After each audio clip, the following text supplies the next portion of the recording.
ताज्या बातम्यांसाठी महान करेला सबस्क्राइब करा आणि बेल आयकॉनला क्लिक करा। दौलत साखर कारखाना शेतकऱ्यांच्या मालकीचा राहावा, दौलत बचाव समितीच्या बैठकीत निर्णय। येत्या 9 ऑक्टोबर रोजी दौलत कारखाना लिलाव प्रक्रिया आहे। सहकारी तत्वावर चालणारे कारखाने कवडीमोल किमतीत भांडवलदारांच्या घशात जाऊ नयेत म्हणून सर्वपक्षीय व बचाव समितीच्या बैठकीत शुक्रवारी दिनांक 3 ऑक्टोबर रोजी कोल्हापूर जिल्हा मध्यवर्ती सहकारी बँकेसमोर आमरण उपोषणाला बसणार आहेत। ब्लॅक पॅन्थर पक्षाचे संस्थापक सुभाष देसाई यांच्या नेतृत्वाखाली जिल्हा बँकेने एनसीडीचे थकीत कर्ज भरून दौलत कारखाना सहकारात राहण्यासाठी चेअरमन हसन मुश्रीफ यांनी लवकरात लवकर निर्णय घेऊन दौलत सहकारात राहावा यासाठी आम्ही बचाव समितीमार्फत आमरण उपोषणाचा निर्णय घेतला आहे। यासाठी सभासद शेतकरी वर्ग उपस्थित राहण्याचं आवाहन करत आहे।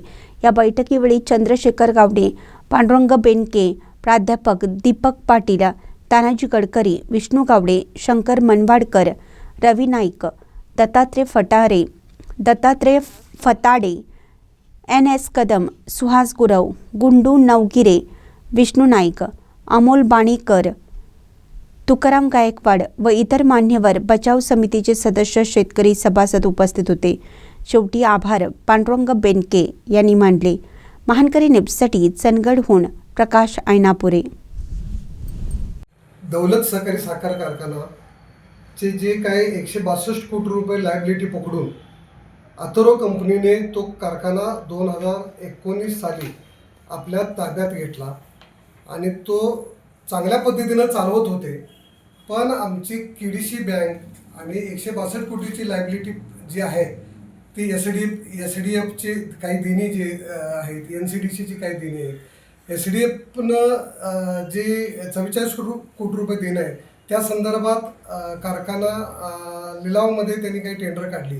त्या टेंडरच्या संदर्भात आम्ही हसन मुश्रीफ साहेबांशी प्रत्यक्ष भेटून निवेदन दिली आणि त्या निवेदनाच्या वेळेला आम्हाला त्यांनी एक शब्द दिला की ही रक्कम आम्ही 2 दिवस अगोदर लिलाव प्रक्रियेच्या अगोदर 2 दिवस ही रक्कम भरून आम्ही अथर्व कंपनीकडनं 12% व्याजानं वसूल करणार आहोत। पण त्या सगळ्या व्यवहारात आम्हाला थोडंसं काळबैरं दिसतंय म्हणून आम्ही उपोषण करण्याचा निर्णय 3 तारखेला शुक्रवारी KDC बँकेच्या समोर आम्ही घेतलेला आहे। आणि त्याच्यामध्ये आम्ही आमचे मित्र सुभाष देसाई ब्लॅक पॅन्थरचे अध्यक्ष आणि मी एक माजी संचालक दौलतचा संचालक म्हणून आम्ही दोघंजण एक तिथं KDC बँकेच्या समोर आम्ही उपोषणाला बसणार आहोत। संपूर्ण आमच्या सभासद, ऊस उत्पादक सभासद, कामगार आणि दौलतचे तोडणी वाहतूक यंत्रणेचे जे आमची चालक मालक जे तोडणी यंत्रणेच्या लोकांनी आम्हाला सहकार्य करावं आणि आमच्या उपोषणाला पाठिंबा द्यावा ही आमची विनंती।